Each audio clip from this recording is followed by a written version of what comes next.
刚安装好的航管为什么又把它拆了 ？Hello， 老铁们，我是蟹娃娃。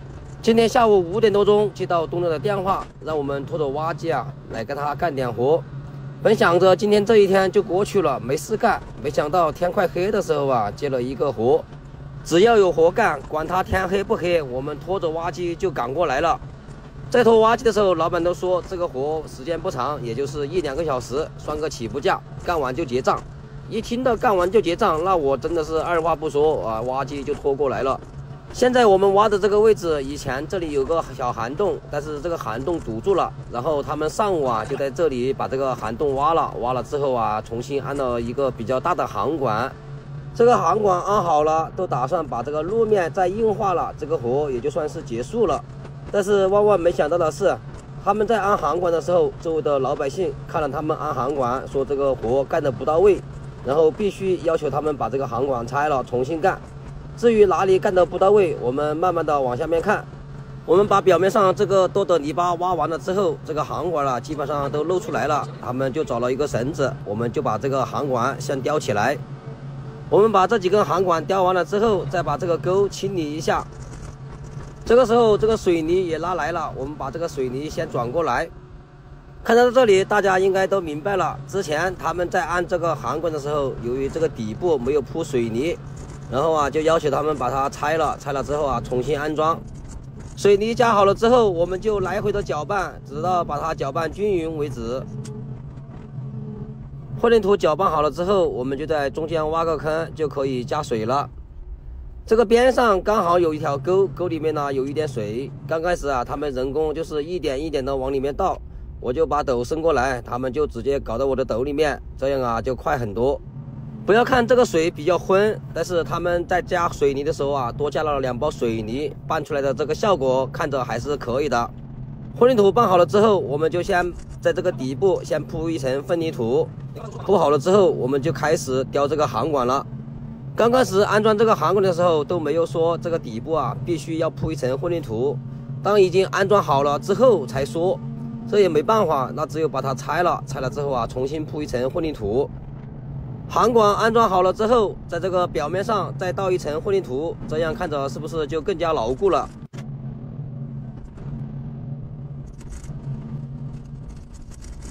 混凝土加好了之后，我们把之前这个路面打下来的这个水泥块给它选出来给它铺在这个表面上。石头铺好了之后，我们就可以挖这个渣子过来，把它回填起来。在回填的时候，我们填的要比这个路面矮个10几公分就行了，因为这个路面还要硬化。回填好了之后，我们还是用斗背来回的给它拍一拍，给它拍紧一点。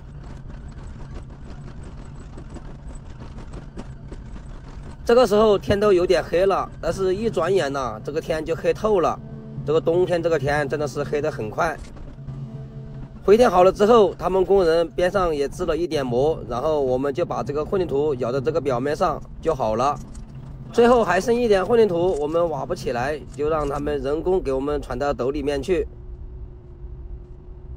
我们把最后一点混凝土挖过来之后，在这个表面上给它哈一哈，给它哈平，哈平了之后，今天这个活就算是结束了。混凝土铺好了之后，老板又去拉了一点钢筋过来，把它铺在这个路上。因为这个是个接头，不搞一点钢筋的话容易烂，搞了一点钢筋效果肯定就会好很多。好了，老铁们，我的活干完了，我就可以开着挖机上板车回家。每天一个起步价，生活多姿又多彩。只是今天这个起步价活来得有点晚。好了，老铁们，今天这个视频就分享到这里，点个关注，点个赞，我们下期再见。今天这个东家想法很独特，把老家打整出来，自己不住。Hello， 老铁们，我是蟹娃娃。今天我们出来拼个场地，我们把挖机拖到位，大概和东家沟通了一下，看看东家的要求。东家的要求其实也很简单，就是把场地大概平整一下。其实这个场地以前都是平的，只是长时间没人打理，这个场地上全部都是杂草。首先我们就是要把这些杂草清理干净，到时候好硬化。这个路口有根管子，本来东家打算是把这个管子顺一下，我们好干活。但是没想到东家一用劲就把这个管子拽坏了。反正管子都已经坏了，然后东家就让我们把这一头给它掏一下，掏了之后啊，他就从这里把它剪断，到时候啊重新再接。然后我们继续来干这个活。今天这个活呀，首先我就是从这个路口收上去的，是因为上面那个场地肉眼看着还差一些土，最后东家给我们指定了一个地方去取土。取土的位置在场地的最左边，所以啊，我们就从右边这个位置收过去。收过去之后，到时候差多少我们再取多少。边上的这个树，东家打算是保留的，但是这个树不挖的话，这个车子就不好上来。最后跟东家建议说，这个树最好是把它挖掉，挖掉之后，我们在这里开个切口，这样车子上来的时候啊就好上来。最开始东家的计划是车子从下面开上来，然后啊再从上面我们堆土的这个位置再倒到地巴来。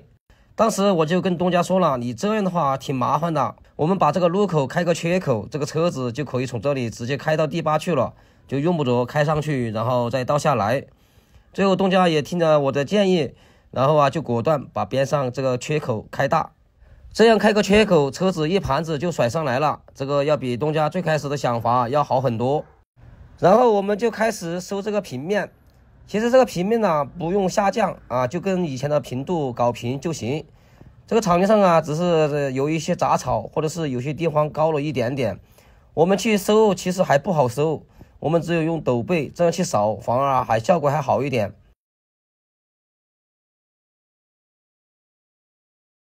这个位置东家让我们下降一点，比边上的那个台阶矮一点，到时候倒完混凝土就和边上的那个坎子一样平。这个地方到时候硬化了，到时候啊好走路。然后东家让我们把车子开到这个屋后面去，这个屋后面呢荒废了很多年，这个杂草特别多，让我们开进来把这个杂草清理一下。这个杂草长得特别茂盛，我们一挖就挖了一大片，感觉特别解压。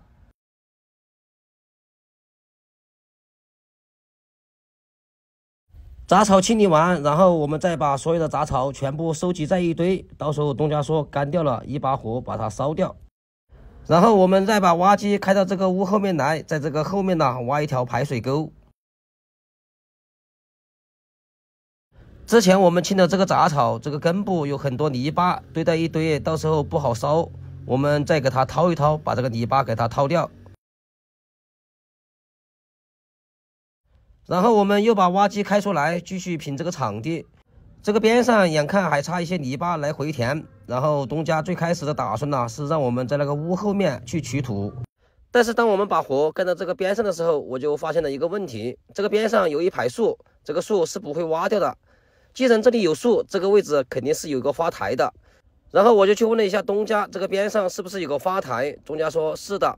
然后我就决定了把挖机开过来，把发台这个土啊稍微往下面降一点，然后再把多的土回填在这个场地上面，这样啊这个发台比场地啊就矮一点，这样整个看起来啊就好看一点点。收过来的土基本上就刚好把这个场地撑平了，但是最后这里啊有一点这个渣子比较多，我们就挖个坑把这个渣子埋下去。场地我们就拼完了，最后我们再用履带来回的给它压一压。这个路口虽然说不好压，但是我们也要给它压一压，压不到的我们再用斗背给它拍一拍。最后再跟老弟们说一下，东家的这个房子打整出来不自己住，是因为啊东家要自己开一个养老院，也就是敬老院。虽然地方不是很大，但是东家打算呢就是每次只接待5、6位老人，把这5、6位老人照顾好了就行了。说白了也就是做一些高端的。看到这里说明这个东家呀还是有头脑的。好了，老铁们，今天这个活就到此结束，我们下期再见。